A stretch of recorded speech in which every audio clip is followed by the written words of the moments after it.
The headline here is that this election has really brought about a dramatic change in internal Israeli politics in a way that may not be obvious on the surface.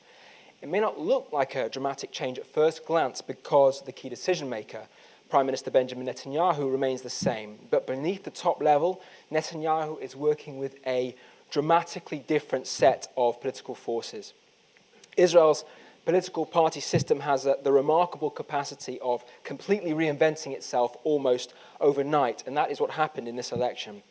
Now, according to the old model of left and right in Israel, where left is for territorial compromise and the right is against it, this coalition makes no sense. So at this point, you might be thinking that the Israelis have completely lost it. The rest of the world looks at the Middle East and sees the peace process in tatters, the Palestinians turning their backs on the two-state solution, the region aflame, and here are the Israelis barely even talking about it, suddenly looking inwards at domestic social issues. So what explains that?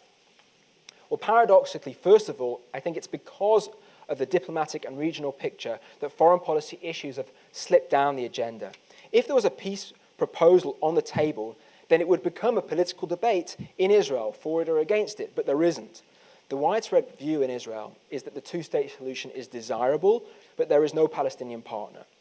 Meanwhile, the political chaos in the region has made Israelis even more wary about territorial concessions on the basis that you withdraw today and you don't know who will be on your borders tomorrow. At the same time, there was no serious alternative prime ministerial candidate to Netanyahu on these diplomatic security issues. It's not so much an issue of Netanyahu's views on the Palestinians, on Iran, or on the regional threats. It's more a question of competence. He was still and is still seen as the only really competent prime ministerial candidate to manage these issues. So to sum up the headlines, firstly, a very new political cast of characters in Israel and a new political orientation around domestic challenges. The old right versus left has never looked less relevant. Secondly, many of the key characters are untested and we don't know how they will act on key foreign policy issues, and this makes it hard to predict the foreign policy agenda of the government. But thirdly and finally, I would suggest that in the peace process, the Prime Minister remains in a pivotal position and that he continues to sit at the center point of a coalition with a wide range of views on the peace process, with figures both to the right and to the left. So I think he still has that pivotal power to steer the government one way or another if he chooses to do so. He also has alternative coalition partners outside the government that could potentially replace his current partners if one or other of them decided to leave on some point of principle. Jonathan and I actually were together on a panel 2 months ago, and we looked at the result and we started scratching our heads. Okay, what do we actually see? With a lot of numbers are running there, so we knew that Yesh Atid did very well, but actually, is there any result? And I think really the elections of January were one of the most inconclusive in Israel political history. And before the election, we were told so many times that, you know, the Israeli public is going to the left, and then after the election, they went, to the right, and then after the election, they went back to the right. And all this kind of confusion, which I'm start to be confused because it's not right and it's not left, because it's more to do with hawkishness and dovishness and not with right and left, because the government that we see in front of us, economically speaking, is a very right-wing government, almost a Thatcherite-style government, if I'm allowed to mention it. And I think that's what really happened in the Israel. It's a very particular style of voting in Israel. It's a very confused bunch of people, and what we see is a very confusing results of election, and I think a very confusing government. Generally, if you look at the Israeli public, it's a sophisticated public, very sophisticated public, but as voters, they're probably the least sophisticated. They don't vote as a sophisticated electorate because they are very particular.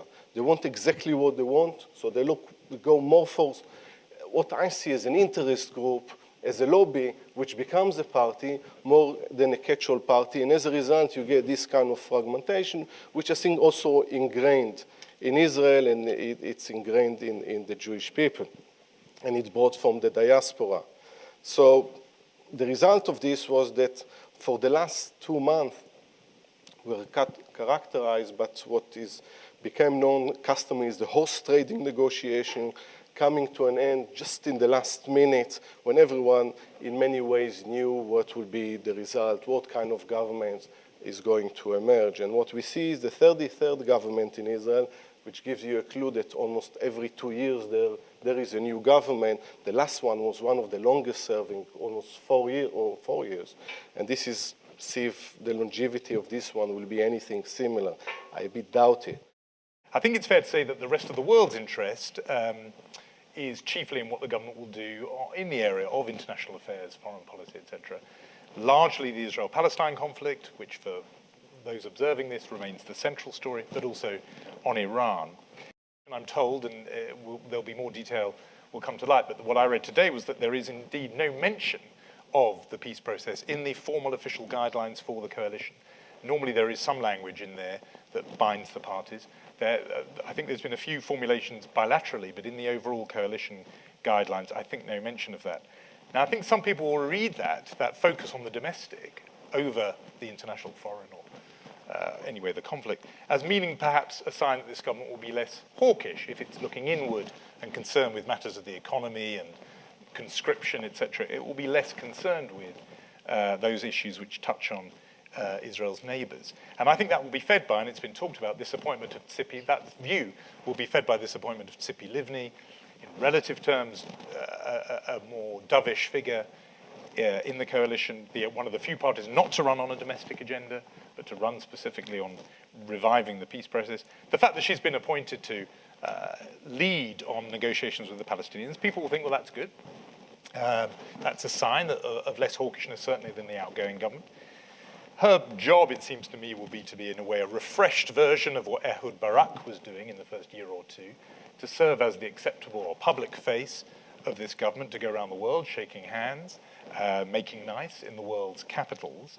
My view of that is, though, there are 2 points I would make about that. The first one is, I don't think it will last, because pretty soon people are going to look at the arithmetic of this coalition and work out that with just 6 seats, whatever she says when she visits Brussels or Washington or Vienna or Rome isn't going to cut that much ice, because she is just outweighed and outvoted so heavily by her coalition, by the rest of the members of the coalition. Indeed, it seems to me that it's so transparent that she's there as a fig leaf. And the thing about fig leaves is, as you all know, they don't work if they're transparent. Forgive me for planting a semi-pornographic image in your mind, but a fig leaf that we can all see through as clearly as this one isn't going to do the job, and I think, therefore, that the Livni sort of trick will not work for very long. I think people will see it as well. In her own motivation was that she was somebody who realized she had to go into this coalition or be finished, more or less. That's one point. The second point I would make about this, and it's been referred to, and I wouldn't dwell on it to any audience except Chatham House, because I think the people in this room will be interested in this. This breakup, in effect, or dispersal of the responsibilities of the foreign ministry is a significant development. It isn't just that you now have Yuval Steinitz as the head of this Department of International Affairs and Strategy. You also have, there is a deputy foreign minister, I think Ze'ev Elkin. There is a foreign minister job vacated by Avigdor Lieberman, but it's going to be held in the Prime Minister's office. You have Silvan Shalom, who has a job for regional cooperation. You have Naftali Bennett, I think, has the diaspora, Jewish diaspora portfolio, and Tzipi Livni for the Palestinians. So in other words, the job of the foreign ministry has been broken up, by my count, to at least 6 different people. 6 different departments are going to be doing that job. That has an effect, I think, on the prestige of the foreign ministry itself and its diplomats around the world, and will make it a less able and capable institution. And I think that's true. That will have an effect, I think, a bearing. Put all those points together in this point that I began with about domestic affairs. I think that feeds this notion that it is, that there was this hope that a more domestic focus might mean, well, at the very least, things won't get worse. It'll be a maintenance of the status quo. And I'm of that view that, while in some places status quo might imply things hold steady, in the Israel-Palestine conflict, there's no such thing as the status quo. The status quo is never static. Things move, and they particularly move in the most obvious way in the creation of so-called facts on the ground, increasing settlement.